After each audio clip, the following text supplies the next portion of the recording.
While 2020 might have been a relatively light year for superhero movies, 2021 looks to be a return to form. There are a slew of superhero flicks scheduled to hit cinemas, or at least some streaming service playing the role of a theater, and we have everything you need to know about these upcoming blockbusters.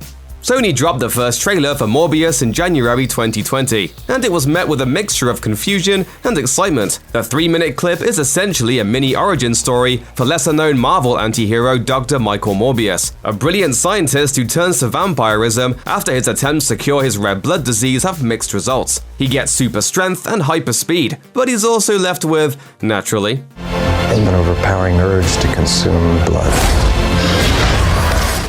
Morbius debuted as an enemy of Peter Parker in 1971's Amazing Spider-Man issue 101, but he became more of a sympathetic figure in later issues. While his loyalties aren't revealed in the trailer, we do see him meeting with an established villain. Interestingly, Michael Keaton shows up at the end of the trailer looking a lot like Adrian Toomes, aka the Vulture. Keaton's character is seen in the same white prison jumpsuit he was wearing in the Spider-Man Homecoming post-credits. Whether this means that Morbius will be directly tying into the MCU by way of Spider-Man Homecoming remains to be seen. Fans are predicting that Morbius will sow the seeds for a big-screen Sinister Six, while Matt Smith's Loxias Crown, aka Hunger, is clearly the big bad. You'll get the chance to see it for yourself when Morbius comes out March 19th, 2021.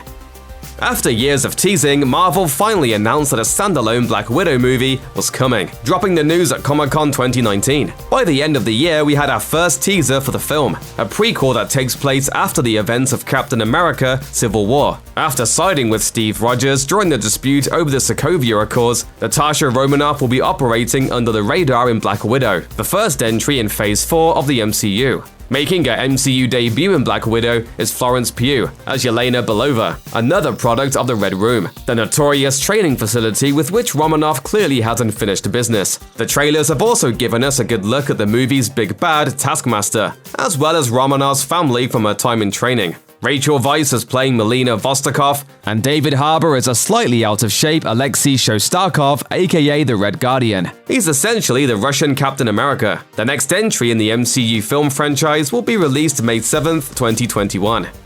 While Tom Hardy will be back as Eddie Brock aka Venom, director Ruben Fleischer will not be returning for the sequel. Taking over for him will be Black Panther antagonist Andy Serkis. Serkis made his directorial debut in 2017 with heartwarming drama Breathe, and he proved his blockbuster chops the following year with Mowgli: Legend of the Jungle. The Venom mid-credits scene made it clear that Sony was plotting a sequel, and Woody Harrelson will be starring in Venom 2 as Carnage to make good on his creepy promise. When I get out of here, and I will, there's gonna be carnage.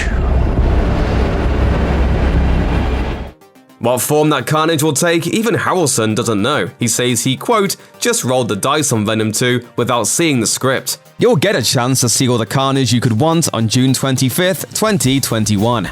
According to The Hollywood Reporter, Marvel's goal for Shang-Chi and the Legend of the Ten Rings is to offer, quote, a perspective on Asian identity. The studio has hired Asian and Asian American filmmakers to make sure that happens, and judging by the character's history, that's a smart move. The Hands of Shang-Chi, Master of Kung Fu comics, began as an unofficial continuation of Bruce Lee's legacy, with a character that was obviously based on the martial arts icon. While Marvel's intentions may have been noble, the execution wasn't always perfect. The job of bringing Shang-Chi into the modern age belongs to Chinese-American screenwriter Dave Callaham and Japanese-Hawaiian director Destin Daniel Cretton. The titular role has gone to Chinese-Canadian actor Simu Liu, who may be best known for his appearances in the sitcom Kim's Convenience. Crazy Rich Asian star Awkwafina will also feature, though her role has yet to be revealed. There's not a lot of details out about the upcoming film, but it's aiming for a July 9th, 2021 release date.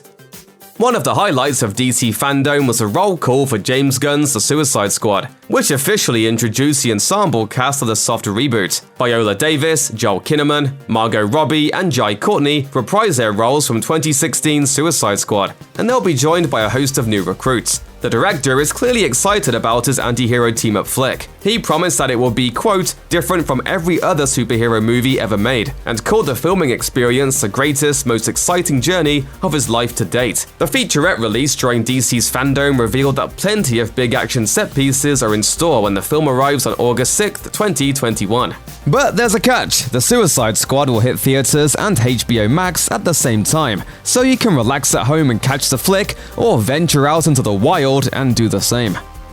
Marvel's upcoming Eternals movie isn't due to hit cineplexes until the end of 2021, but the film has already entered production. There's nothing concrete in terms of plot, but we do know that this will be one of Marvel's most eclectic ensembles to date. Angelina Jolie leads a packed cast that includes Kit Harington, Gemma Chan, Kumail Nanjiani, Salma Hayek, Brian Tyree Henry, Barry Keoghan, and more. The screenplay comes by way of Matthew and Ryan Furbo, while indie filmmaker Chloe Zhao has been chosen to helm this huge cosmic feature. You won't have to wait an eternity to see this movie. It'll arrive in theaters on November 5th, 2021. Work on Tom Holland's third standalone Spider-Man movie began in earnest when Sony and Disney reached a new agreement over the character rights in September 2019. But like countless other projects, it was delayed due to the coronavirus pandemic. The still untitled sequel to Spider-Man Far From Home has been pushed back to December 2021. John Watts, director of Holland's first two Spider-Man solo outings, is expected to see out the trilogy. And Far From Home co-writers Chris McKenna and Eric Sommers are penning the threequel. Plot details still remain scarce, but there's been some big casting news. In a move that nobody saw coming, Marvel is bringing back Jamie Foxx as Electro, the character he portrayed in the Andrew Garfield-led The Amazing Spider-Man 2. It's a truly shocking reveal. Fans already suspected that Marvel was slowly building to an on-screen Sinister Six, and the return of Electro only strengthens that theory. And how is it that Holland's Spider-Man will be coming into contact with characters from other Spider-Verses? Well, the announcement in October 2020 that Benedict Cumberbatch will appear in the film as Doctor Strange might offer a clue. Either way, the as-yet untitled film will swing into theaters on December 17th, 2021. Check out one of our newest videos right here. Plus, even more Looper videos about your favorite comic book movies are coming soon. Subscribe to our YouTube channel and hit the bell so you don't miss a single one.